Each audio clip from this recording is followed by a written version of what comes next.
Hey. Hi, everyone. Welcome to Mom's Corner. I hope everyone is doing well today. My name is Zainab. Thank you so much for joining us. We haven't had a session in a while, so it's really good to be back and to have our Swedish doctors here today with us for such an important topic that we'll get into shortly. For those who are regulars on Mom's Corner, thank you so much for coming. For those who are new and joining us today for the first time, welcome. I hope that we will see you for future sessions as well. Before we proceed, just a reminder that I will share the stipend link at the end of our session today. So please make sure that the name on your screen reflects the one that we'll be sending the stipend to so that we have the right person. And if you need help with changing your screen name, I can definitely help with that as well. Let me see. And of course, as always, please remember that this is a community space and it's a judgment-free zone. And so all questions are welcome and encouraged. A brief introduction of Mom's Corner. Mom's Corner is one of the many programs under the umbrella of Global Perinatal Services, or GPS. Our GPS is a nonprofit organization doing amazing work and changing lives every day. Our organization's mission is to provide perinatal support services that include doula services, lactation education, childbirth education, early parenting support, and child development. The communities that we provide those services are marginalized communities, which include Black, immigrant, and refugee families. And Mom's Corner is not just a space for moms, but for all women folk, because for all women folk and supporters of women, GPS would believe that motherhood is an extension of a woman's identity and not the definition. And so Mom's Corner, since the pandemic, has become just a space where we come to find empathy, support, and camaraderie, but safe haven and access to so many critical resources in our communities. I want to mention that we will have Q&A at the end of our presentation today, but if you should have any questions at any point during the presentation, please do send it to me privately, raise your hand to ask the doctors, and any other way you'd like. And the disclaimer about today's topic, sexual health and dysfunction in women. At GPS, we understand that discussing sexual health and dysfunction can be a taboo topic for many. We are committed to creating a space, a safe space, a non-judgmental space where these conversations can take place with respect and sensitivity. And so please keep in mind that the information that is provided in this session today is for educational purposes only and should not be used as a substitute for professional medical advice, diagnosis, or treatment. We encourage you to consult with your healthcare provider for any personal medical concerns that you may have. And so without further ado, I will hand it over to our amazing doctors today. Thank you. Thank you so much, Zainab, for introducing us and for introducing today's session. My name is Fatima Ship-Chandler. I'm one of the family medicine residents at Swedish First Health Family Medicine Residency, and I'm joined today by Tara Ahmadi and Wendy Goldman.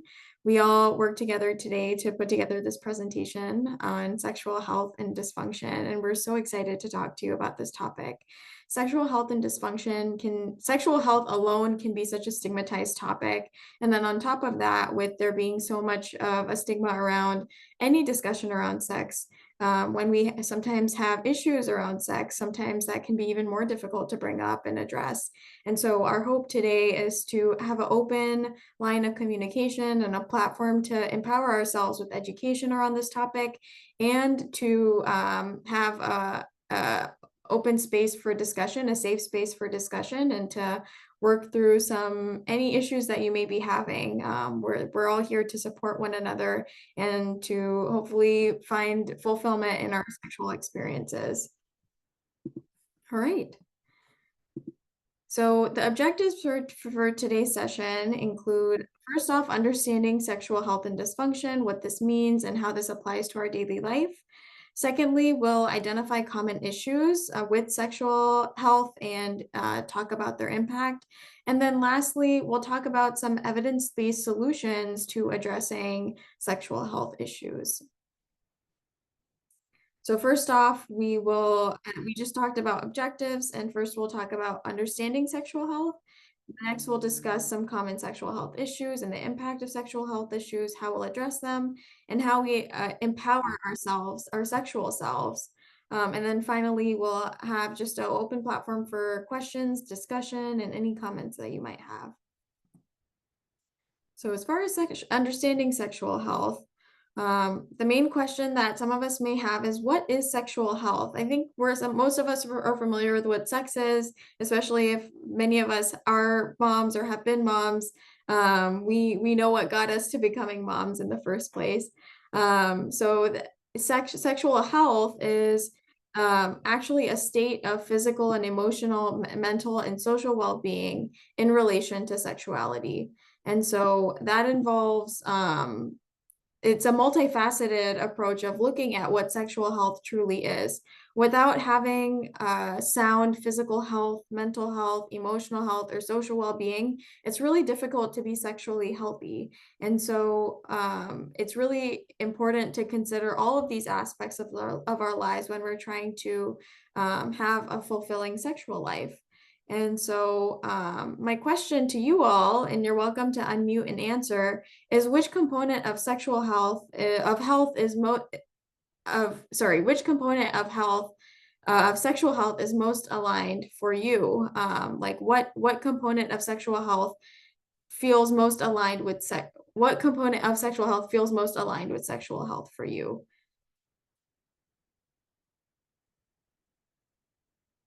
Is it your emotional well-being, your physical well-being, your mental health, or your social well-being?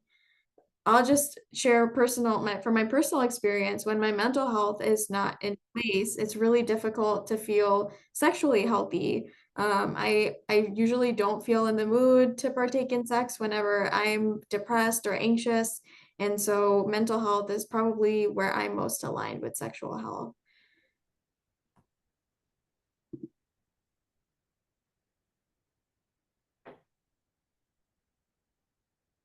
All right, we'll move on, and we'll have other moments for reflection and participation over the course of this presentation. So feel free to unmute. This is a safe space, and I hope that you all will join me in engaging with today's presentation. So intimacy can take different forms. When we talk about sexual health, we have so many different ways of participating in sex. Some people participate in sex through cuddling, which can just be close, intimate contact between two people or many people. There is fingering, which is the use of fingers or hands to pleasure one another in sexual acts. Otherwise, there's also oral sex, which is important in just allowing one another to be intimate and close. And there's also vaginal penetrative sex. This is the most common form of sexual intercourse that we think about whenever we think about sex. And oftentimes can lead to pregnancy and also, well, all of these forms of intimacy can have implications of passing on infections and things like that, which we'll talk about later. But vaginal penetrative sex is the most common for that. There's also anal penetrative sex. And then lastly, there's use of sex toys, which is a highly stigmatized topic, but is so important to talk about, especially when considering how we can reach optimal pleasure and fulfillment from our sexual lives. So there are so many benefits of sex, and some of them are more emotional, have to do with our relationships. Some of them more have to do with our physical health and mental well-being. So the first point that seems the most obvious, but sometimes isn't something we think about immediately, is a sense of closeness with our partner or partners. When we partake in intimacy, it's so important to build a relationship, to be intimate with one another. Some people have relationships where they're not intimate with one another at all. But oftentimes having some form of intimacy can really help build a sense of closeness and bond with one's partner or partners. It's also a really great workout. Oftentimes we work up a sweat whenever we are sexually intimate, and that's something to be proud of, that you are being physically active and being intimate with someone. It's a huge feat, and it's important to continue doing and do regularly to keep up your physical health. Along with having sex can release a burst of happy hormones. There are hormones like serotonin and dopamine that are released whenever we have sex. And these are the neurotransmitters in our brain that give us a sense of pleasure and joy. And so that's another thing to consider whenever you're talking about the benefits of sex. And along with giving a great workout, it really improves heart health and blood pressure and can lower blood pressure in people whose blood pressure is high, which is a huge benefit of sex. It also boosts the immune system through a mechanism I'm not entirely aware of or understand, but studies have shown that this is the case. Um, Sex also relieves stress, which we may have experienced. Just having a release of tension and anxiety in the body through sexual intercourse can be very helpful. And then sex also improves sleep. Oftentimes, people have sex at any part in the day, but especially at night. And oftentimes, people can experience really great sleep after having sex. Studies actually show that the frequency of sex has protective heart health benefits for men. So the more times that men have sex, the more benefit to their heart health they have. However, the quality of sex is more protective for heart health benefits for women. So if we have better sex and higher quality sex, then that actually has greater benefits for our heart health as women. And so that's really important to think about whenever we are trying to optimize our life and make sure that we're doing the best things for our health. Having good quality sex actually is shown to be good for your heart health. And so the lesson from that is let's figure out how to have really good sex. So the sexual response cycle is important to talk about when talking about sexual health in general. The first phase is excitement, and this phase is defined by sexual motivation and receptivity. So that means that um, there's an initial inciting event where that includes desiring sex and becoming aroused. And that can include much of sexual activity before intercourse actually starts. And so that can include foreplay, and specifically the excitement or the physical act of being excited involves typically the erection of a penis or the swelling of the clitoris or just the genital vaginal area. And after that, usually there's some kind of stimulus for sex. And so that can be using a sex toy, that can be fingering, that can be oral sex. And so there are several different components to what that stimuli could entail. And so usually there's some kind of desire for an orgasm at that point, and some people experience significant stress relief at that time. And some negative factors that could impact a stimuli stimuli for sex include having a painful sexual experience.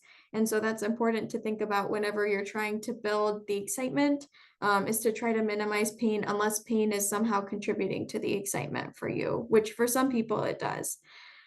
Next is the plateau phase. So this is the phase just before the orgasm. So during this time frame, the heart rate really increases, the muscles can become tense, and breathing can intensify. And sometimes a penis can discharge pre-ejaculate or pre-cum, which is a small amount of semen that typically can have sperm in it. So you can become pregnant from pre-cum. But sometimes, and this sometimes happens, it doesn't always happen. During this time, someone with the vagina could start having wet discharge from their vagina, showing that they're having increased excitement and preparing for ultimately intercourse, vaginal penetrative intercourse. Next is, and so things that can improve this are just being in a comfortable environment, being really well rested, and having a really receptive partner who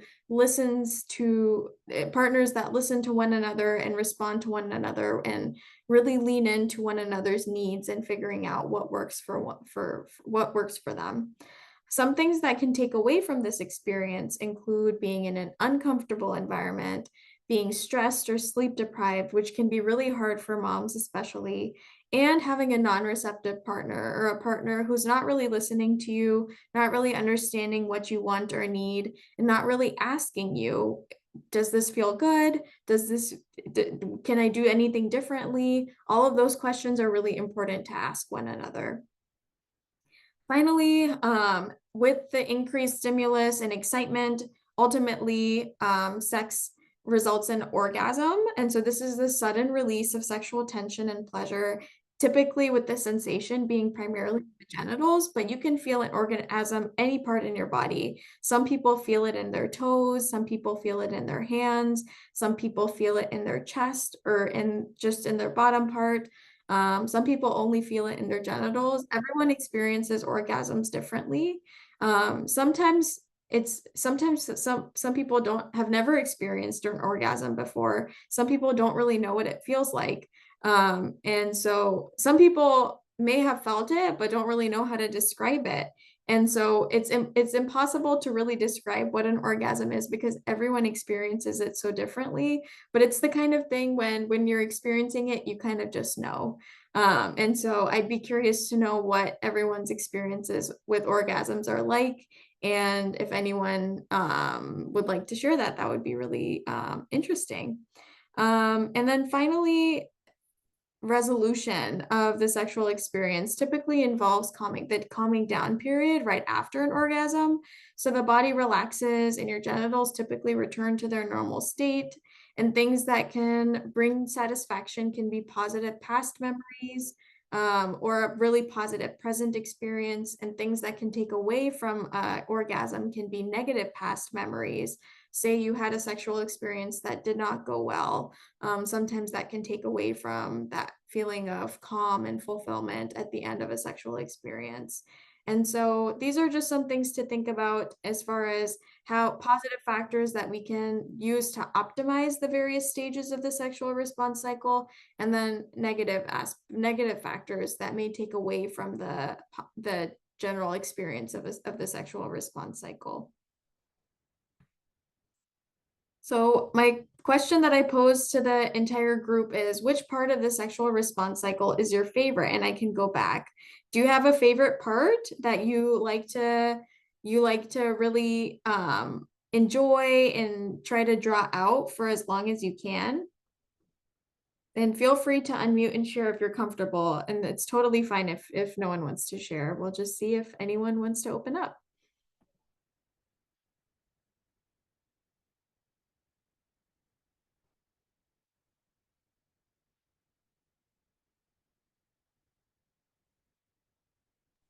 I think one of my favorite parts is like right at the beginning, that desire for intimacy, desire to have sex. I think that that can be a really fun aspect of things that um, sometimes people speed through sometimes, but if it's drawn out, can be a really fun experience for everyone involved. I totally agree, Wendy. And that's a fun time to think about foreplay, about various types of sex, and how we can build up the anticipation and excitement for a sexual experience. So totally agree there.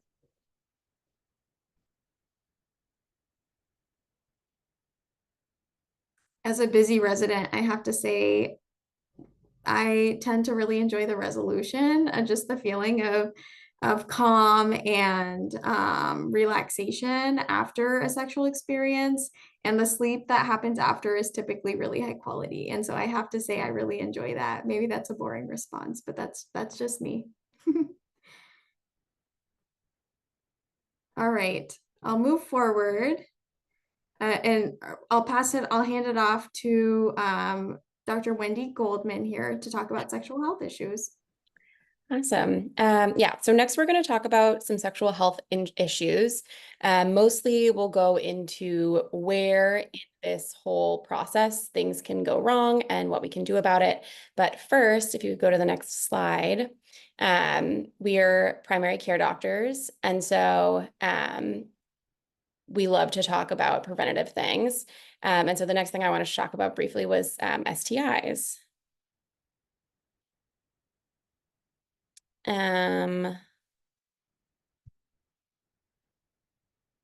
Fatima, if you could go to the next. Perfect. Thank you. So there are some common STIs that we typically think about. These are things like gonorrhea or chlamydia, HIV, syphilis, or something like herpes. And one of the hard things about STIs is that they can either be, you can have symptoms from them, or you can be completely asymptomatic. And so it's really important to get regular testing, and you can go to your doctor and ask for this.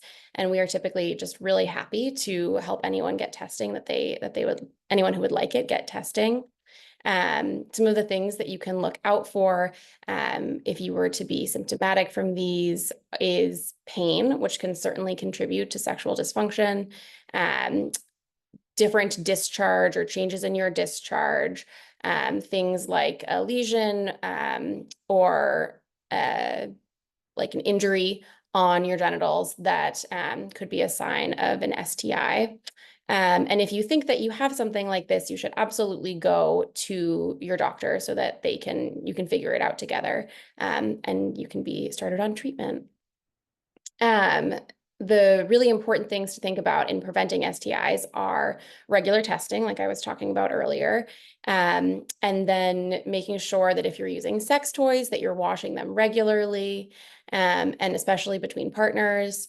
And then the biggest thing that we often think about is barrier protection. So that's things like condoms and diaphragms, which can be really helpful in preventing pregnancy if that's something that someone wants, but is also one of the best things that we can do to prevent the spread of STIs around our communities.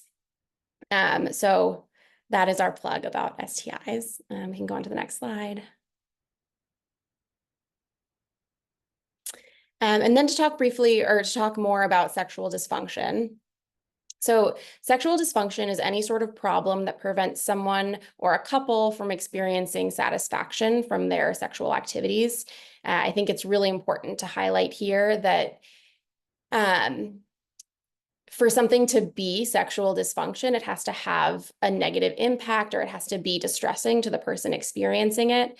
Some people don't have a high sex drive, and that's normal and that's fine. And if it's not something that's bothersome to them, then it's not something that I would ever label as dysfunction or feel like someone needed to fix, as long as they were happy and comfortable with that. I think it's also important to talk about how this is a really prevalent problem, even though it's not often discussed. So up to 43% of women or people assigned female at birth have experienced sexual dysfunction or report experiencing it. And then up to 31% of men men have also experienced this.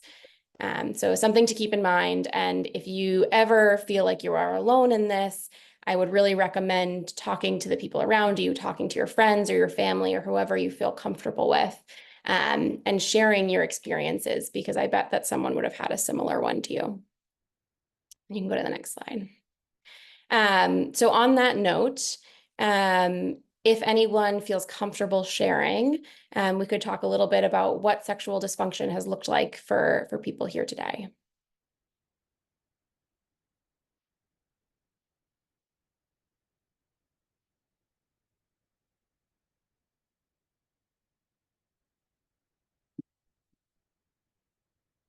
And that can be a really hard question. So if people are not willing to share, that's okay too.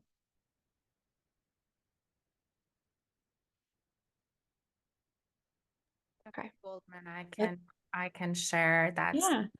Depending on how life is going, like not having drive or motivation is something that I think about.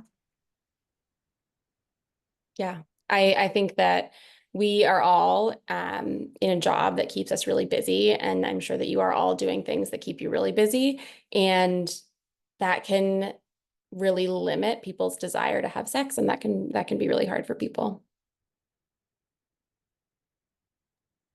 Yeah, I want to add also for some communities, the issue with female genital mutilation might, be a dysfunction. Just, yeah, because you're not getting the whole experience, sexual experience from that you would like. Yeah, absolutely. Zainab, on that note, I just want to say I also feel like in some cultures, and I grew up in such a culture, like talking about these things makes it harder. So Absolutely. like, talking about painful sex or not wanting to have sex is not an easy subject, and there can be a lot of stigma or like thinking it's just you who feel that way. Absolutely. And I also think like for women particularly, just being expressive of what you like, how you like, how, speaking your mind about what you would like your partner to do is also kind of sometimes looked down upon because like makes you out to be like quote unquote like slutty, and you're just supposed to, in some cultures like be submissive and let the man do his thing. So that also I'm assuming would be a dysfunction as well. Yeah. Mhm. Yeah, absolutely. I think that communication, and I'll talk about this a little bit too, is like communication is the most important thing that you can do in any sort of like sexual experience. And I think it's really hard and is a skill I think that we need that people can practice, but doesn't come super naturally for a lot of people. Absolutely, especially because women tend to be more emotional. We have to be in the mindset, like in the headspace to have um uh, quality sex. So if the mind and the emotions are not there, it's really just one party who's getting their desires fulfilled. Yeah.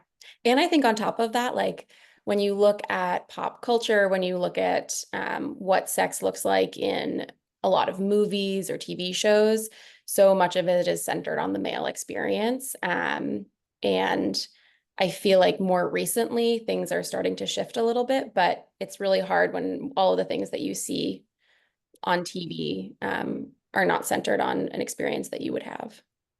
Absolutely, and also just looking at like what is it, the sexual pills for men, there's more out there like that is for men than that is for women. So it's really, yeah, just catering to the needs of men is what our society unfortunately does a lot of the time.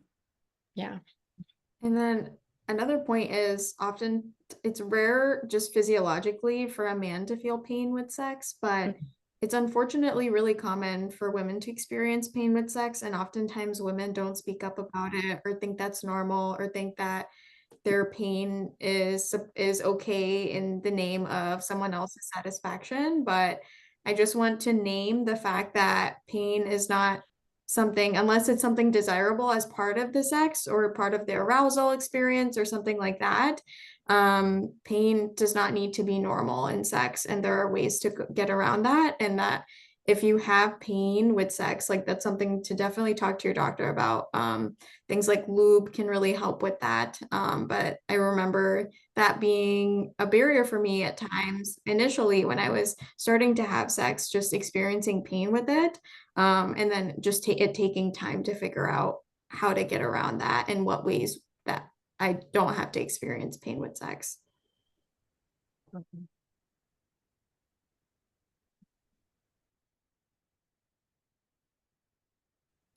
All right, we can go on to the next slide. Thank you for that discussion. That was really great.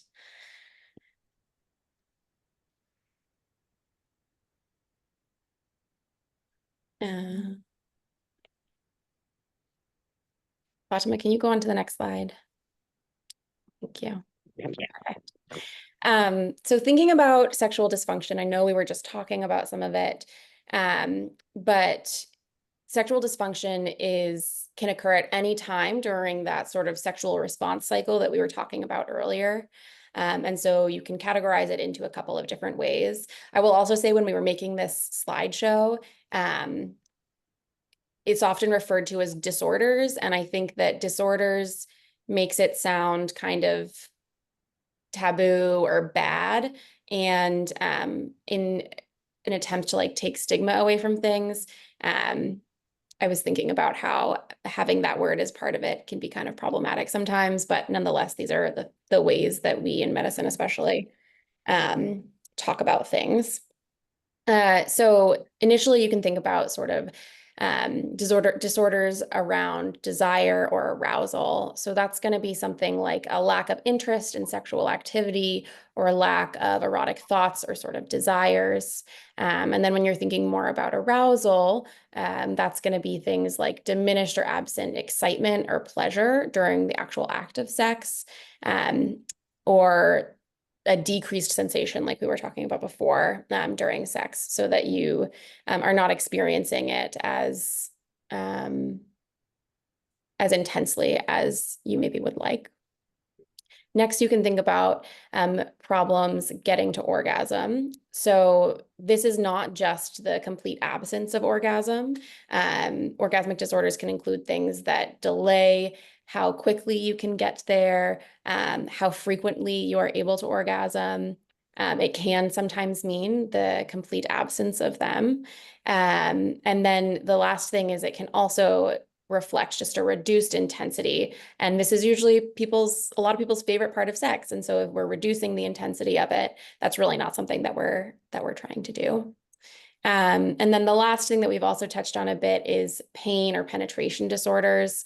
And this is one that I think we don't talk about enough. It's involves difficulty having sex. And so sometimes that can be when someone's vaginal or pelvic floor muscles aren't able to relax during sex and are staying so tight that sex is either painful or in some cases not possible to have penetrative sex for people.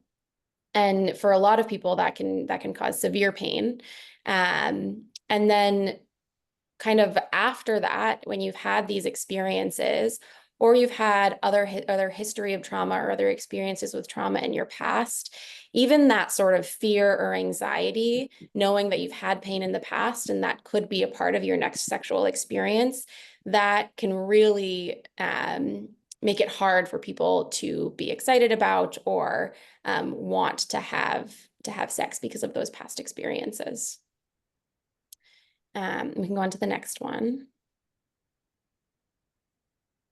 And so we should then think about, like, why does this happen? And there are a lot of different reasons why this happens. And this is like the smallest little like glimpse of them. The first one that I will touch on is that there are sort of medical conditions that can cause you to have some sort of sexual dysfunction, heart failure, high blood pressure, diabetes, high blood sugar or diabetes. There have been studies that show that extremely high blood sugars affect the ability to achieve orgasm or have arousal. So not something that you would typically think about, but another reason to just be taking care of your physical health. And then anxiety and depression are, we were touching on this earlier, are really common reasons that people are either not desiring sex or not able to derive pleasure from it. And those can be extremely prevalent in people's lives. And sometimes people cannot really realize that that's what's going on for them. But it can show up as this like really decreased sex drive for people. And people will often come to the doctor to talk about that. And then, so when people come to the doctor to talk about anxiety and depression, sometimes we talk to them about starting medications. And unfortunately, a lot of psychiatric medications that we use can also affect people's desire to have sex. It can also affect their ability to achieve orgasm. And so it's kind of, we're weighing all of these things and we're trying to do what we can to limit the kind of side effects that people are having from medications while also treating the other problems that are going on for them. And if you were concerned that you were going to be started on a medication, if you bring up like anxiety and depression to your doctor, there are ones that have fewer sexual side effects. And so always worth having a conversation with your doctor about it. History of trauma, as we were talking about, can be really impactful for people. Another one that we'll talk more about later is menopause or changes in your hormones. When people go through menopause, they experience a lot of different things that can make it harder to have sex and less pleasurable to have sex. In particular, one I think about a lot is sort of vaginal dryness. and people will find that really painful, and it really makes them much less likely to want to have sex. And that's, I think, something that a lot of people experience and is not talked about a lot. I think also as people are getting older, sometimes we talk about what it's like to have sex later in life a lot less.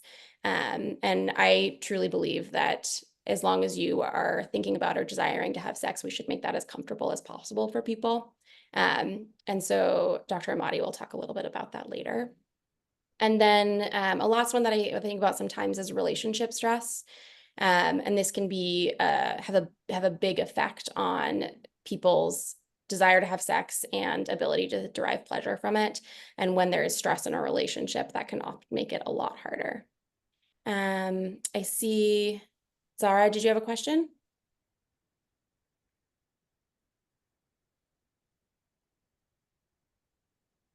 Maybe it was an accidental hand thing. We can talk about it after if you do. Please just interrupt if anyone has questions. And we can go on to the next page. So what can you do about it? Of course, it depends on what is going on and what the root of the reason that you're having this sexual dysfunction is. I think the first thing that I'll always say is talk to your partner, talk to the people around you, talk to the people that you're feeling close with. Having those conversations can help you not only get a sense of what's going on for you, but talking to your partner about it can clear up confusion about what you like or what feels good to you. And a lot of the time that can really make sex more pleasurable. Go to your doctor, review the medications that you're on, get regular checkups and prioritize your physical health.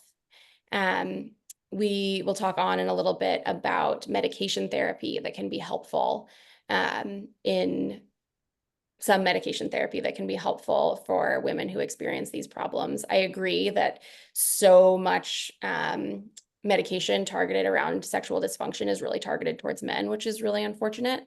But there are some things that we can do. Therapy and counseling. And this is things like individual and couples therapy. They can be beneficial for many different reasons. They can help with depression, anxiety. They can help decrease stress in couples. And they can allow for space for couples to learn more about like what turns on your partner, what do they like about sex, what are the things that you can be doing to make this a pleasurable experience for yourself and for your partner. Safe sex practices. So doing things like preventing STIs can be beneficial in preventing pain down the line. Things like physical therapy for a lot of people who have those really tight pelvic floor muscles, they can do things like pelvic floor physical therapy that can be really helpful in helping them work towards being able to have pleasurable penetrative sex. And then the last thing that I'll say is things like foreplay and lubricants and sex toys are often things that aren't talked about enough. But, you know, adding more foreplay into your sexual experiences, especially for women, can be really important. And it adds, it can be really important in order for people to experience pleasure during it.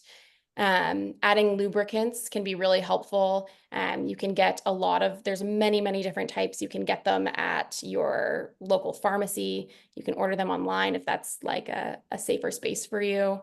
A lot of people use coconut oil. So just like pure coconut oil can be a great lubricant. And I think that this is something that we should definitely talk about more because for a lot of people, a lot of the pain that occurs with sex is due to vaginal dryness or not having enough lubrication. And so adding lube to the situation can often be really helpful for people. And then the last thing is sex toys. And these can be things that you do for yourself, and they can help you learn what you like and what feels good to you. And they can also be things that you bring into a sexual encounter with a partner. And they can add kind of a different dimension or an extra sensation that people can really experience a lot of benefit from. So those are some of the things that I think about in terms of what are first steps and things that you can do to try to work towards having the best sex that you can. And then I will turn it over to Dr. Amati. Thank you, Dr. Goldman.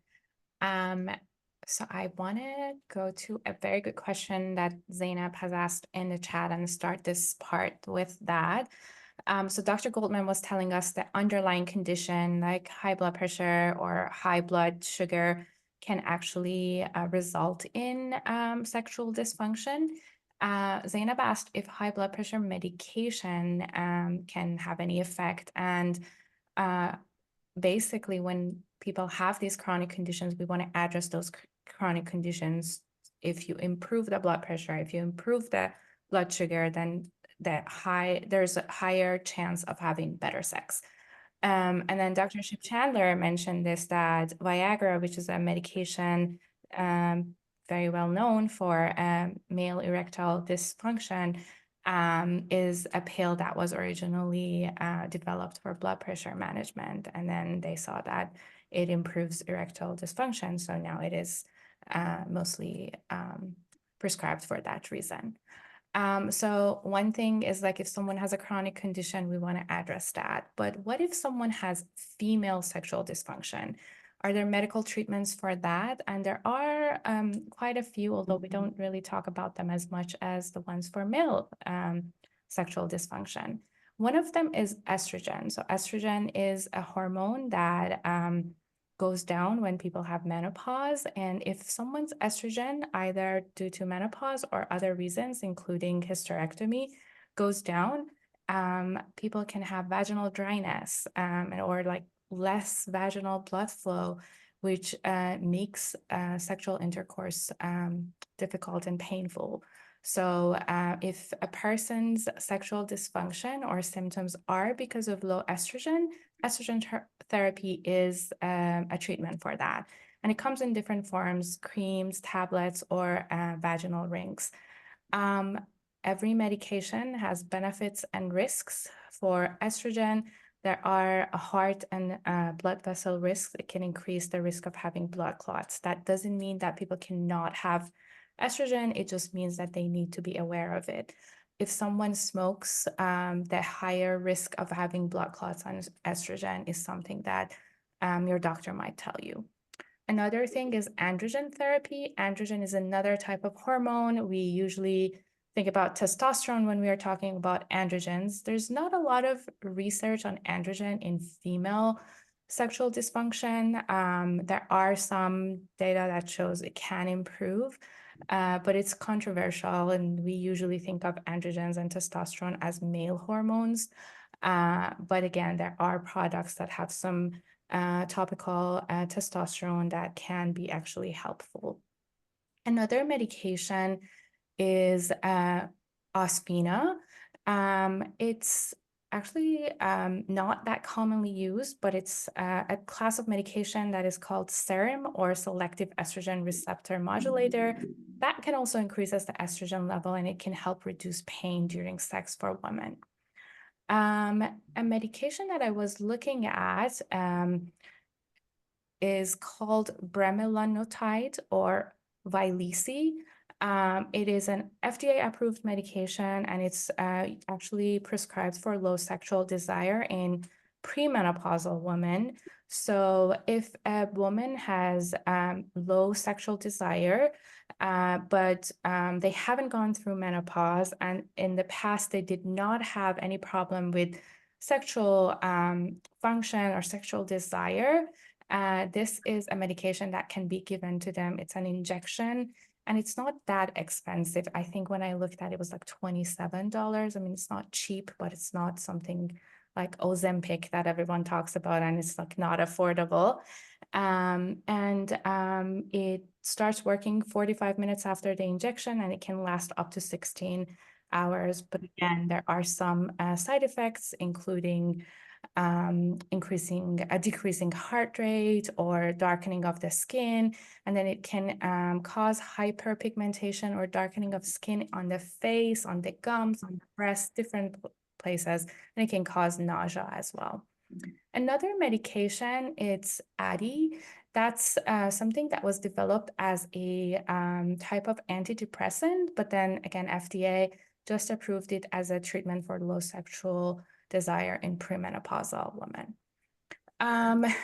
So those are medications that we talk about, but we should also talk about lifestyle things. So excessive alcohol can cause sexual dysfunction in female-bodied people. Smoking can cause the same thing. So reducing the alcohol use, reducing smoking, and then physical activity can actually improve sexual dysfunction. And then this is, we usually talk about sexual desire and our sexuality in terms of, as Dr. Ship-Chandler said, physical, emotional, like there are a lot of things that we think about. So making time for yourself, making time to do things that you like, making time to relax, do mindfulness activities, including yoga, meditation, can improve sex. And then acupuncture is something that also research has showed that can improve sex. Can we go to the next slide, please? I think there's a question in the chat box, Doctor. Oh, thank you. Any dietary remedies that help with lubrication? That's a great question. I don't know if there are dietary remedies that help with the lubrication, because in general, the lubrication in your vaginal area goes down because you don't have enough estrogen. So I would say as we age, the amount of estrogen in our body that we produce goes down. But you know, this is something that we can use topical lubricants and moisturizers to help with that. And actually, now that you brought that up, we talked about estrogen, estrogen cream, estrogen rings, or pills. If someone has high risk, let's say someone had a stroke and they're like, you shouldn't be taking estrogen, then topical lubricants is a choice for them because they're gonna have that effect of, you know, like not having that dryness in the area, but they're not also using estrogen, which is something very risky for them. Thank you for that question. So next topic is menopause. Dr. Goldman talked a little bit about this. I think this is another topic that we don't really talk about, especially because when we talk about sex, a lot of times it's like we think sex is for young women or for young people. Sex is for like, you know, becoming pregnant. We don't really think about sex always as something that can be just for having sex and having pleasure. And then people have menopause and then their sex drive goes down a lot of times. So I wanted to take a moment and to talk about menopause and what we can see during this time, and if there are any remedies or any things that people who go through menopause can do to help with their symptoms. So I'm going to pause for a second, see if anyone can tell me what is their understanding about menopause and how do you think it will affect your sex life?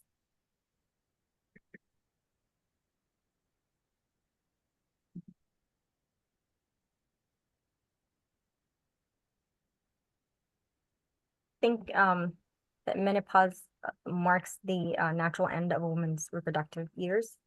And that's usually time when estrogen levels go down, progesterone goes up, and like the difficulty with sex, like dryness, things like that kick in. So yeah. Yeah. So lots of changes. In the chat, we have dryness, mood swings, hot flashes, drive. Yeah. Yeah, those are all great answers. Can we go to the next slide?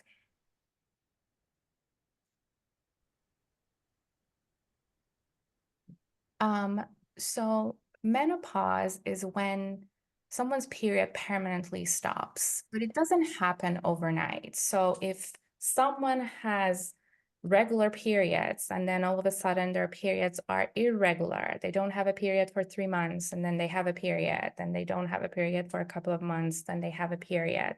And if that irregularity lasts for about a year, we call that they've reached menopause. In the United States, the average age for menopause is 51. But again, that's the average. There are people who go through menopause when they're in their 40s, and there are people who go after the age of 50. And a lot of times when you go to your doctor and talk about your symptoms, they ask you about family history of menopause. So if someone's mom or aunts, they went through menopause at like a certain age, there is a probability, a likelihood that they will go through menopause at that age as well. The reason that we go through menopause is there are changes in our ovaries, or ovaries have these reserve of eggs. And then as this reserve of eggs decrease, we have like less hormones, and then we go through menopause. There are a lot of symptoms that are associated with menopause. The most common ones are the ones that we actually heard in the chat as well: hot flashes, night sweats, sleep problems, insomnia, mood, depression, and anxiety. The ones that are related to our reproductive system are heavy and irregular periods, not having periods for a while, low sex drive, pain during sex, and just in general vaginal pain and vaginal dryness. And this can be completely not relevant to sex. It can be like during just regular time. And then we have some other symptoms, just because the ones that I told you were not enough. There are aches and pains, there are weight gain, there is like bladder control problems, dry eyes, dry hair, dry skin, palpitations, and brain fog. Next, please. So these were just some of the quotes from people who have gone through menopause. And I just wanted to share these because, again, we don't talk a lot about menopause. So one person was telling, I was happy, no more periods. Yes, no more cramps. I was happy about that part. But nobody else tells you about all these stuff you gotta go through. Some days you're hot, some days you're cold. People in my family hate when I have to keep changing the temperature. I'm going to do hormone therapy. I'm praying that this is going to work. I made my decision about my treatment by going on Google and discussing with my doctor. Another person said, just embrace it and live with it. Don't be upset over it or feel like your life is over or you're not a woman anymore. You're every bit of a woman. It's completely normal and it's not going to be forever, from what other people tell me. So just deal with it as best as you can and don't worry about it so much. Any feelings, comments?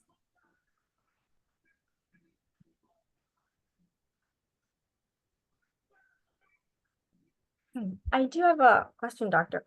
I've heard that even before you get to menopause, there is like a perimenopause. I believe like 10 years before then, do you start experiencing menopausal symptoms like even before menopause hits?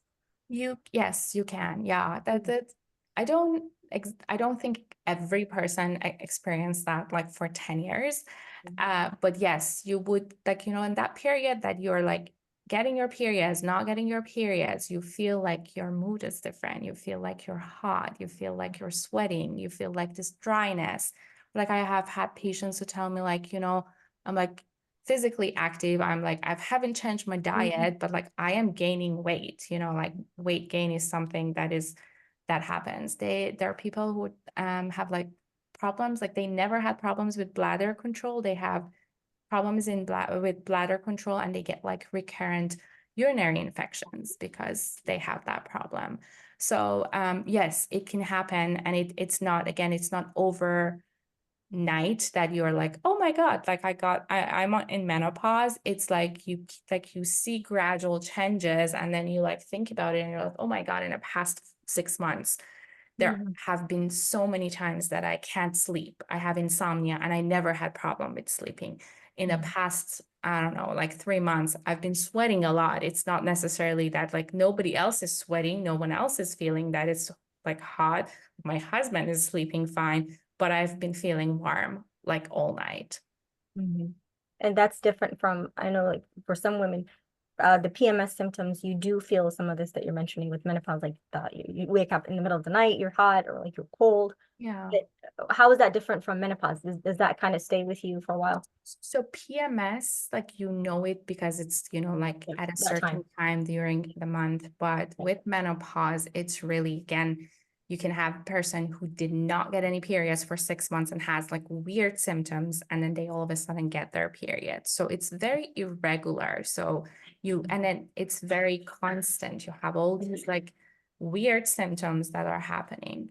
And again, I feel like we don't talk about it, like if someone comes and tells you, I couldn't sleep, you're not gonna like spend that much time, or like I was feeling hot, like, but I feel like if you're actually experiencing it, like, the hot flashes, like you have zero control, you're just there, and then all of a sudden red from head to toe, it's very uncomfortable, but we don't talk about it. Yeah. And I've heard some people experience like panic attacks, like you're having a heart attack or something. It just kind of comes on. So that's one of them. Yeah. Yeah. There's a question in the chat box. Do consumption of fat-based food increase the risk of attaining menopause? So, Mariam, I think every person with female reproductive system is gonna get menopause. It's just a matter of when. And that comes both from our environment and the genes that we have. So as I told you, like a lot of times your doctors might ask you, do you know when your mom had like her last period, at what age? So part of it is that genetic. Fat-based food can cause a lot of, underlying conditions like metabolic syndrome that might might make your menopause or like come earlier. But I don't know if there is a direct association between fat-based food and getting your menopause. There is a lot of like factors that go there. I was also briefly I saw that question and I didn't know the answer to it. And I was trying to briefly look up if certain diets can help with menopause symptoms, and I couldn't find anything, but it was a brief search and I can keep looking. Thank you, Dr. Goldman. Anyone else has any comments or any personal experiences or experiences from family members or friends that they want to share with us before we move on to the next part? I was wondering if it affects men. Like, I know obviously they're different, but do they also kind of experience something similar? I wish. Don't tell them. Yeah. Yeah, absolutely. I mean, obviously, as men age, they also Yeah. have, symptoms, erectile dysfunction. A lot of men come and talk about it, but I don't think that the way that their body changes is not the way that, like, they don't have all these somatic symptoms that a female bodied person experiences. Yeah. Yeah. Thank you. We can go to the next slide.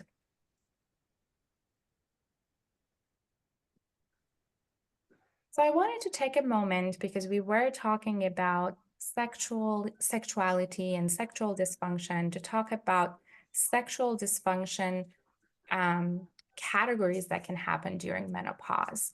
So the first one that I want to talk about is pain during sex. And that is because as we age and people go through menopause, there's changes to the person's genitals and also the urinary system. In general, we call it like the genitourinary system.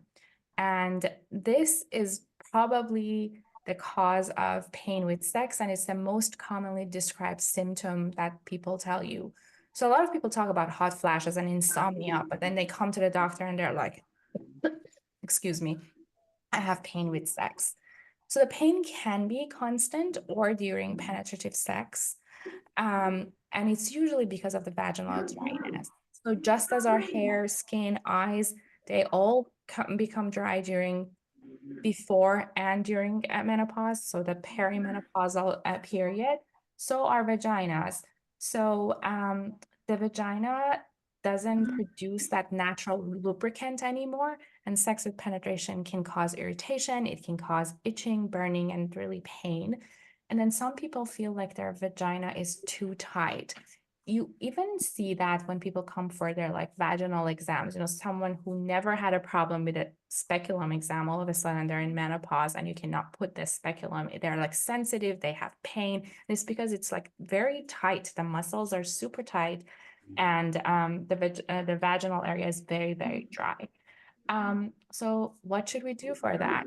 Vaginal moisturizers, vaginal lubricants, and then if those are not helping, then estrogen hormone is what we recommend to patients, and it can be in form of cream, it can be in form of tablets or rings. And then some people also do like estrogen patches or estrogen gels. Those are also helpful. And then some of those medications that I told you about. So Osfinot was one of the ones that I told you. It's a SERM, or a selective estrogen receptor modulator. And it can be used. It's more expensive than the estrogen or the lubricants or the moisturizers. And then another thing with SERMs is if a patient or a person had a history of breast cancer, they cannot use that medication. There are some research that show that if the vagina is too tight, people can use a dilator to help. I couldn't find really like a lot of data to show like how helpful it is, but like your doctor might ask you to use that. And then another thing that I find super helpful from like people who have done it is pelvic floor physical therapy. So if you have that type of problem, talk to your doctor, get a referral. Like these are people who are trained to do physical activities to help with tightness and help you how to relax your perineal area muscles. Next one is low sex drive. So again, as we enter a perimenopausal period, we have less interest in sex. Most people feel that, and it's called low libido. There are people who have the same type of sexual drive, but most people have less pleasure, they have fewer orgasms, and that can start happening at like age of 40s or 50s. And again, for that, I think talking to your partner is one thing. Doing talk therapy to figure out what is happening is another thing. And then again, making sure that you are thinking about the physical part of sexual intercourse, vaginal moisturizers, vaginal lubricants. And this is actually where I've seen people use topical testosterone therapy. So that's also another thing that you can bring up with your doctor. Again, not a lot of evidence, but I've heard from people who have used it that it can be helpful. And then lastly is vaginal pain and dryness just in general. So this is not just with sex, this is just in general, like you feel dry there. So vaginal moisturizer and estrogen cream can be helpful in this case. There's another medication category that is not very commonly used. It's called the DHEA, and those can also reduce vaginal pain during sex during menopause. But again, we don't commonly use those. People usually go to lubricants, moisturizers, and estrogen first. Can you go to the next slide, please? I am going to read this question and then move on to the next slide. At what point after the menopause can you engage in unprotected sex? So that's a great question. Once you hit menopause, if we're thinking about not like pregnancy, from that standpoint, it is okay to engage in unprotected sex. But we always talk about sex as like the pregnancy related and then the STDs or sexually transmitted diseases. So this really depends on who the sexual intercourse with. If it's a partner that you know and you feel safe, it's okay not to use protection. But if it's a partner, if someone has multiple partners or a partner that you don't know, you should still have protected sex. How to boost when the husband is low sex drive. So I'm gonna refer to what Dr. Goldman was telling us. A lot of conversation. So your partner might have some underlying condition like high blood pressure or high blood sugar that needs to be addressed. Your partner might have anxiety, might have depression, or something happened, like something is going on in their life, maybe at work or in their family life, maybe that is causing them stress. So those need to be addressed. And then if none of those are working, is your partner able to reach erection? Like, is that a problem? And then if that's a problem, again, talking to the doctor. Have they been started on a medication that is causing them have like low sex drive? So Dr. Goldman was telling us that a lot of medications for depression and anxiety cause low sexual drive. So I actually a lot of times talk to people and I'm like, I just want you to know, like, this is going to take a few weeks to have any effect on your mood, but I also want you to know that this might decrease your sex drive. And then people are like, oh no, I don't want to do that, or no, that's okay. So I'm really having this discussion with your partner to know what is the problem is going to be helpful. And then something that I always tell people is there are not a lot of them, but there are sex therapists. So they are specialized to talk about this. I do recommend, if none of the things that I told you is the cause, talk to them because they can actually help you and guide you how to get help. The next one is the impact of the impact of sexual health issues. So there are different things that we talk about, like when we are talking about sex, physical and emotional impact. So there are some short-term effects. So Dr. Ship-Chandler talked a lot about those. And then we have long-term effects. So research has showed that people can have better mental health, and then even their memory can be improved if they have good sex. Relation impact. So you can build more intimacy with sex. So like sex is a very important section of your relationship. And then social and cultural impact. So again, I come from a culture that we don't really, like, I never talked about sex in front of my friends or family because that was just not part of my culture. There was a lot of stigma, but people, make communities, and that's something that is important when you are like thinking about sexual health issues. Being able to actually talk to your friends or your doctor or people around you about sex or sexual dysfunction or STDs is an important part of your health. Next slide, please.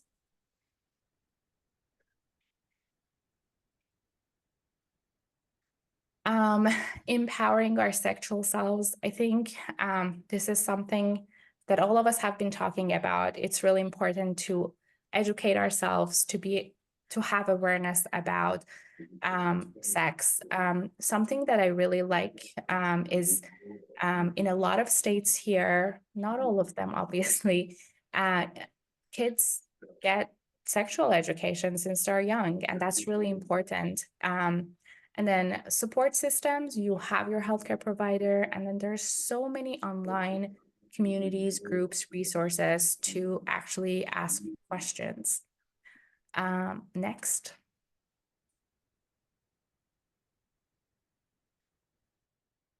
So I'm going to take us all home with our key takeaways. Sexual health impacts our physical, mental, emotional, and social well-being. Sex can mean different things for different people and has many benefits. Sexual dysfunction is anything that prevents us from feeling pleasure from sexual activity and takes different forms. Safe sex and regular visits with your doctor and your therapist can help prevent issues around sex. And with that, I'm gonna open it to questions. Thank you so much for listening to us and being here on your Saturday.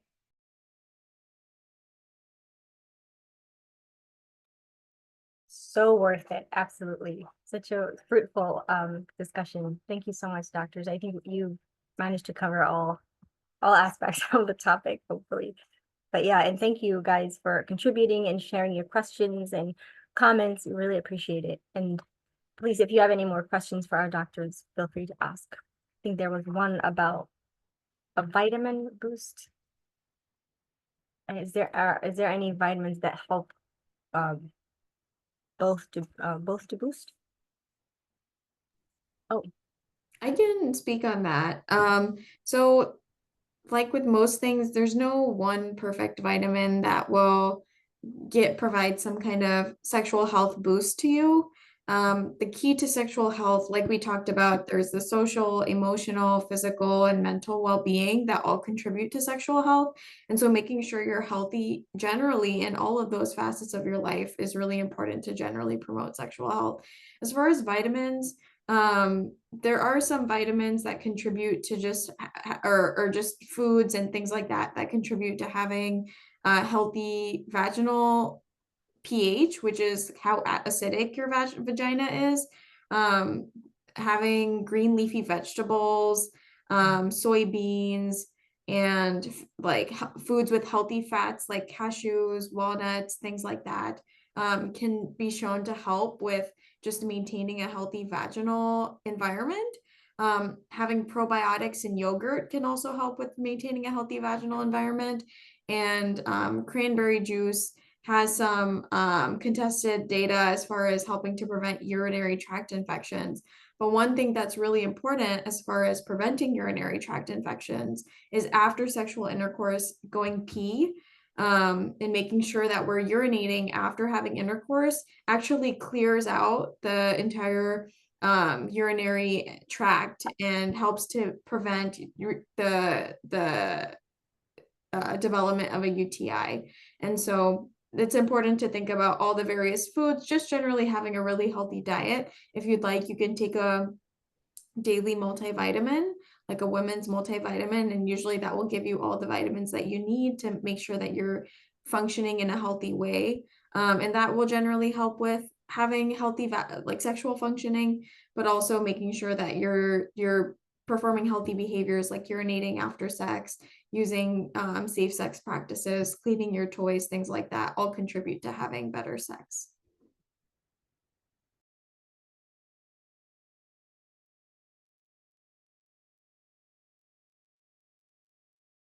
I think another question Dr. Goldman also answers, does slow sleep affect the sex drive? So just thinking, just the first thing that comes to my mind is low sleep can cause low energy. If you don't have like good energy, you're not going to think about, a lot of things, including like whether you want to have sex or no. You can also, your poor sleep can affect, my brain is dead right now.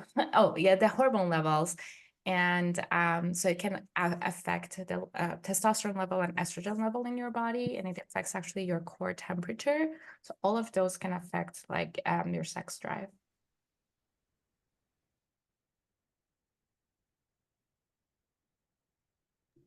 Then there was a question in the chat about, do sex toys cause infections? And they don't cause infections, but it's another thing that you're introducing into your sex. And so really important to make sure that you're cleaning them after each use and in between partners, and like reducing and like keeping them in a clean environment in between. Yeah, but the toys themselves wouldn't put you at a higher risk if they're being cleaned well. And as far as cleaning them, you can just use really hot water and soap. And then making sure that you're using a soap that's compatible with the toy and that the toy wouldn't be damaged. Usually most toys are waterproof, and so you shouldn't have any issue washing the toy. So making sure you're really thoroughly washing it. Usually you can't really, sometimes if they're not electronic, you can even put them in the dishwasher. I don't know how you feel about cleaning your sex toys with your dishes, but that is a possible solution and can make them very nice and clean for you to use. And then another question was, is vaginal steaming helpful? So there are lots of fads going around, and this can be one of them. As far as vaginal steaming goes, there are lots of healthy bacteria that we want to keep in our vaginal area. Certain bacteria help to maintain the acidic levels in our vaginal space. And so steaming can actually kill those healthy bacteria that we want to keep. So I would be mindful about performing any types of vaginal steaming. I don't know if it's necessarily helpful. Just to add to what Dr. Ship-Chandler was saying, that same thing with like soap, you don't want to overdo it because that healthy bacteria is really important. So like lots of douching and putting products in your vagina is not really healthy.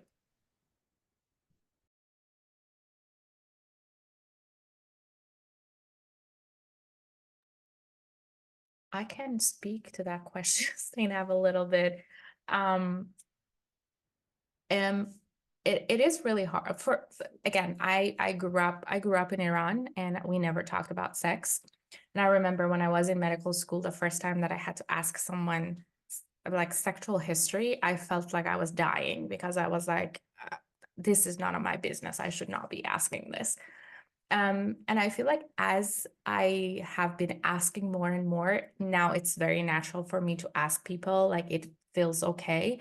And I feel the same way about like talking to people about like sex.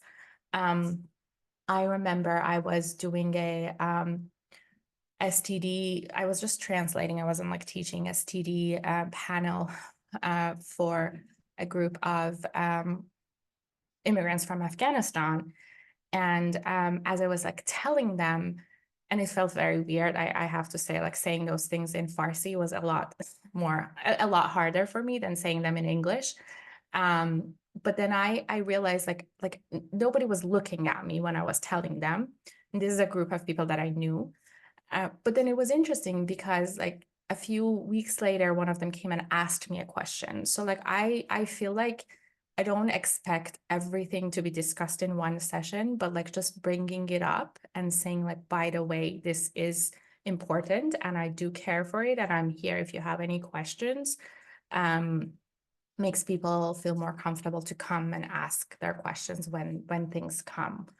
But it is really hard. Like I come from a culture that no one even says HIV or AIDS. It's a taboo. Like you don't talk about it. Yeah, absolutely. Thank you, doctor. And I think for those cultures who are raising children here, it's those children, it's especially hard because we live in such a hypersexualized society. And then there's sex education. And I know a lot of parents don't allow their kids to partake in sex education because they think, there are aspects of their faith that it violates.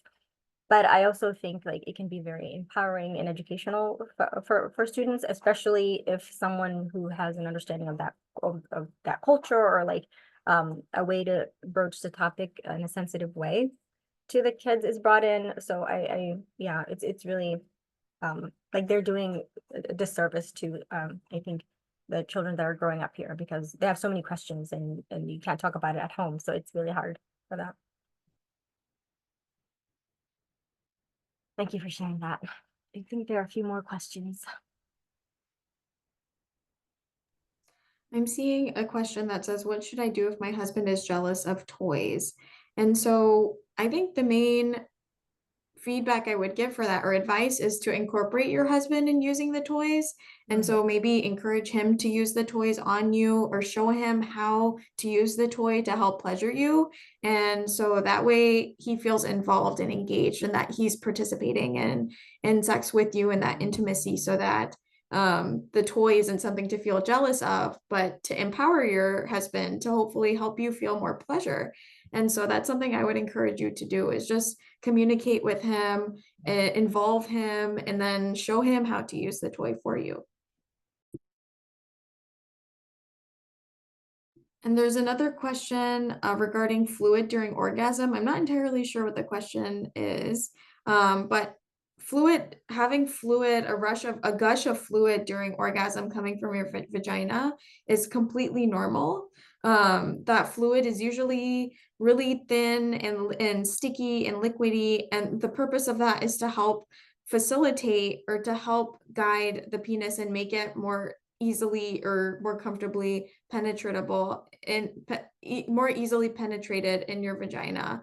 And so having a gush of fluid is completely normal so long as the fluid doesn't have any strong or bad smells or doesn't have any like yellow or green color to it.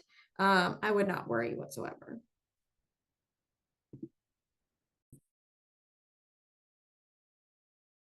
And doctors, if you could share with me your slides for today, we'll share it out to our members. And as well, we will be posting this video on our YouTube channel for anyone who would like to rewatch. I know that I certainly will be rewatching it because I've learned a lot of new things that I didn't know before. So yeah, thank you so much, guys. Wonderful. Thank you, Zainab. Thank you for the entire GPS team who joined us today and all the participants. Your engagement was fantastic. I really enjoyed hearing your experiences, your questions, and today's session was awesome. I look forward to future sessions.